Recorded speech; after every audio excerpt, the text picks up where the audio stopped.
Ya, Anda beli sebuah aset. Kalau Anda mau jual itu aset, Anda jual kemana? Orang lain boleh. Ya namanya juga aset. Betul tidak? Ya, di sini jadi nggak ada bahasanya mencairkan. Ya, aset itu bukan dicairkan, aset itu dibeli dan dijual atau dipegang. Ya, kalau bahasanya mencairkan itu berarti Anda titip dana. Ya, titip dana lah kepada instansi yang terpercaya.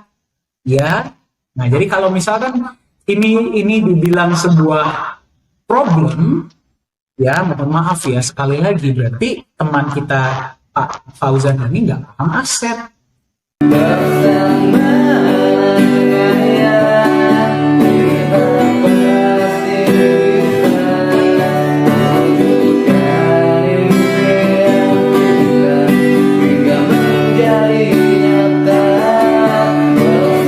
Ya, kita lanjutkan pertanyaannya ya. Oke, baik. Problemnya bagi yang saat ini sudah terlanjur, waduh bahasanya ya, terlanjur. Saya buka dulu ya chatnya ya. Wah, Pak Fauzan Iksan ini langsung terkenal ya. Ya, yang sudah terlanjur memegang Nagaya adalah susah untuk dijual. Ya, kata-katanya terlanjur. Berarti dari awal ketika membeli tidak memahami konsep. Betul? Ya. Nah, ini yang ingin saya tekankan ya. Naga apa? Tidak susah untuk dijual dan jadi tidak liquid, bisa kepada sesama holder atau mungkin dikembalikan lagi kepada developer. Pertanyaan saya, kalau kita mau kembalikan ke developer, itu susah atau enggak sih?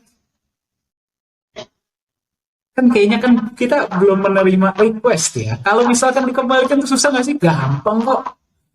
Ya, tinggal kembalikan saja ke burn address. Ya, kalau Mas Anda sudah cukup, Mas Anda keluar. Apa susahnya sih? Tapi pertanyaan Anda mau nggak? Rela? Ya, jadi ini yang ingin saya sampaikan ya. Yang pertama tadi Anda melihat dari sudut pandang yang mana?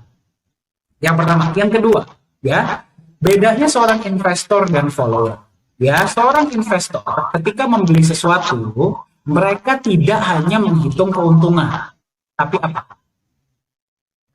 Ada yang bisa jawab? Bukan cuma keuntungan, tapi apa? Ayo. Kalau Anda sering mengikuti sesi Nagaya, pasti Anda tahu. Apa yang mereka hitung?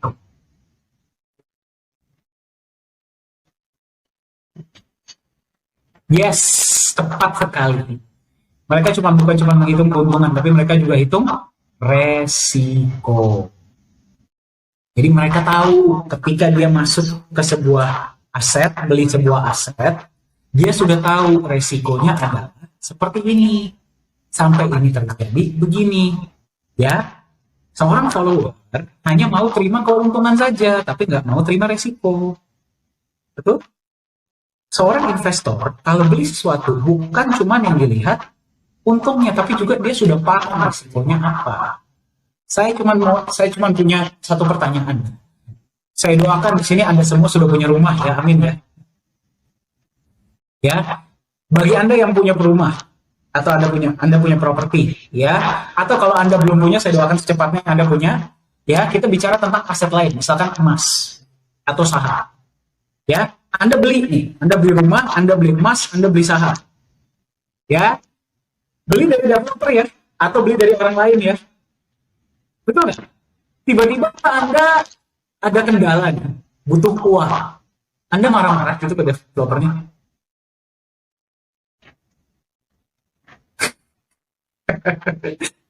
Anda coba marah-marah ke developernya, saya mau kembalikan tapi nggak bisa, saya butuh uang gini gitu. Aku marah-marah sih. Ya, Anda kalau beli aset, ya. Saya nggak ngomong trading, saya nggak ngomong titip dana. Ya, kalau Anda biasa trading dan titip dana, bukan ini pembicaraannya ya, mungkin bahasanya berbeda. Tapi kalau Anda beli aset, ya Anda beli sebuah aset. Kalau Anda mau jual itu aset, Anda jual kemana? Orang lain boleh. Ya namanya juga aset. Betul tidak? Ya, di sini jadi nggak ada bahasanya mencairkan. Ya, aset itu bukan dicairkan, aset itu dibeli dan dijual atau dipegang. Ya, kalau bahasanya mencairkan itu berarti Anda titip dana. Ya, titip dana lah kepada instansi yang terpercaya.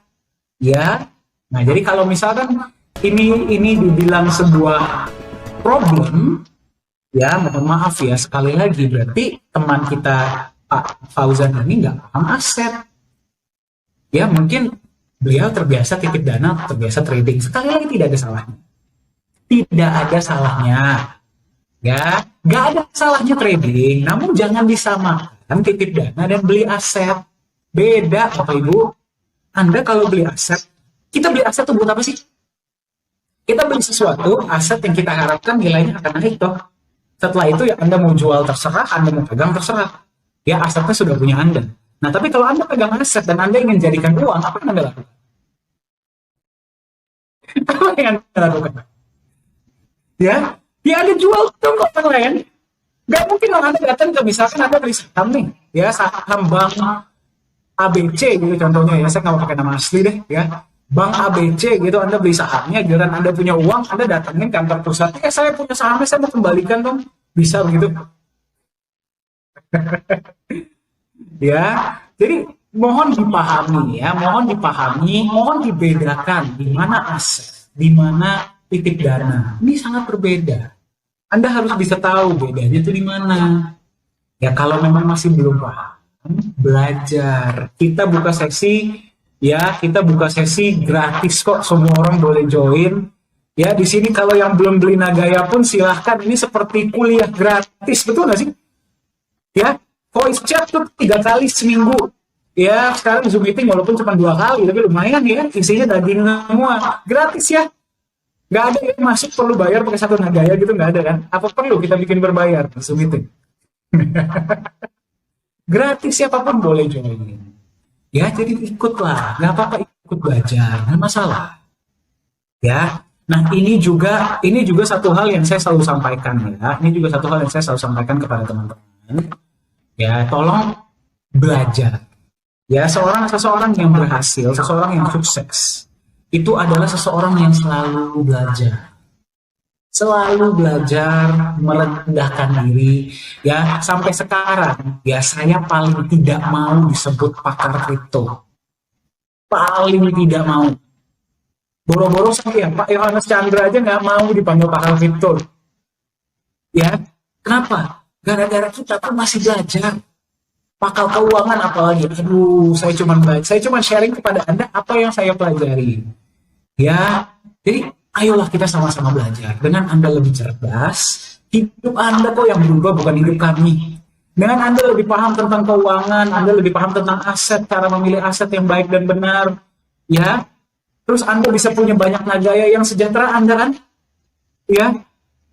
Yang sejahtera Anda. Jadi Anda pergunakanlah kesempatan ini untuk memperbaiki diri Anda, bukan untuk perusahaan. Jangan masuk ke sesi itu gara-gara Anda terpaksa. Ya, jadi saya ingin rangkum ya pertanyaan pertama yang datang dari Pak Fauzan. Sekali lagi saya berterima kasih ya juga kepada Pak Indra ya yang sudah memberikan saya pertanyaan ini.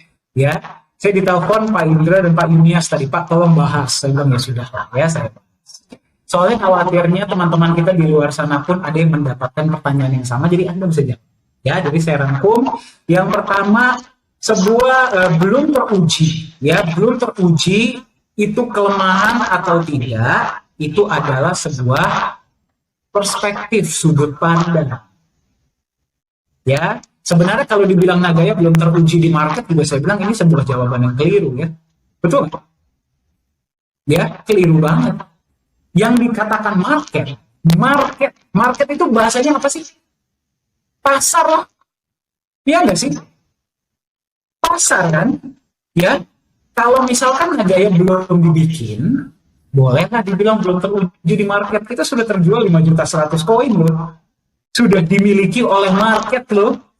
Anda ini holder Nagaya bukan market apa?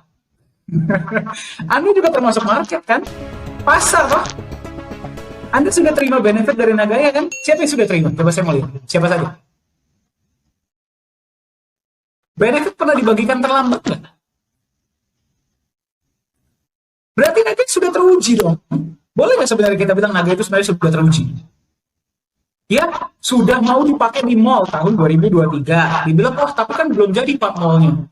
Ya, kalau menunggu jadi ya, waduh saya agak ngeri deh ya, nanti harga naganya sudah berapa ya. Ya, terus kemudian sudah mendapatkan penghargaan dua. Ya, saya kemarin dengar mau ada satu lagi. Anda yang ikut Nagaya Today itu pasti dengar tuh ya, Profesor Jung bilang mungkin mau ada satu lagi. 3, ya, utilitas sudah ada 4. Penjualan sudah 5 juta, holder sudah ada 50 ribu lebih. Itu bahkan sebelum masuk exchanger ya. Jadi kita bedakan dulu exchanger dan market ya sedikit ya. Itu terbukti bukan di market. Ya, teruji nggak di market? Ya, satu lagi parameter. 4 tahun kita sudah berada di market. Tanda kutip ya, Naga sudah berada di market 4 tahun. Perusahaan ada yang datang dan pergi, datang dan pergi ya. Yang cantik-cantik, yang kelihatannya cantik di luarnya saja, macam datang dan pergi, datang dan pergi. Kita masih ada kan? Ya, crypto winter sudah kita lewatin berapa kali Bapak Ibu? 2 kali atau 3 kali gitu. Masih ada kan kita? Berarti itu apa kalau bukan teruji gitu? Ya, nah tapi kalau memang definisinya adalah exchanger yang memang belum masuk. Ya, tapi Anda mau tunggu masuk atau Anda mau beli sekarang? Itu terserah Anda. Terserah masing-masing. Ya, kemudian tidak bisa dijual. Ya, ini juga keliru ya. Nah, bisa nggak sih dijual peer-to-peer? Sudah bisa belum dari sekarang? Bisa. Ya, nah kalau dibilang tiba-tiba saya butuh uang gimana Pak? Ya itu adalah resiko Anda. Nggak usah deh Anda beli Nagaya, Anda hari ini beli emas deh. Ada nggak sih besok kemungkinan Anda butuh uang? Ada. Terus Anda salahin yang bikin emas gitu Pak. Ya, itu adalah resiko. Anda kalau beli aset ada untung, ada resiko. Ya, kita jadilah orang dewasa. Jangan cuma maunya untungnya saja. Paham? Kita juga harus paham risiko. Anda beli aset, Anda sudah harus paham, saya beli aset ini gara-gara apa? Saya mau mendapatkan keuntungannya di masa depan. Ya, saya mau nilai uang saya terjaga dari inflasi. Saya mau terima benefitnya dari proyek. Saya mau nanti bisa pakai di mall. Misalkan, ya, keuntungannya kan, kita beli ketika mau keuntungannya kan, ya, ketika Anda lagi menghadapi masa-masa sulit, ingat kenapa Anda beli itu aset. Itulah tanda-tanda orang dewasa. Ya, jadi paham ya? Jadi di sini kalau misalkan Anda lagi butuh uang, ya mohon maaf, salah Nagaya di mana? Semua orang pasti butuh. Ya, cuma kembali seseorang yang paham investasi, dia beli aset bukan cuma untuk keuntungannya, tapi dia juga paham resiko. Itulah kenapa seorang investor sejati bisa mendapatkan aset di harga murah. Dan mereka tetap pegang karena mereka paham kenapa mereka beli. Bukan cuma karena mengikuti tren, mengikuti arus, mengikuti FOMO. Ya, menjawab? Clear ya? Oke.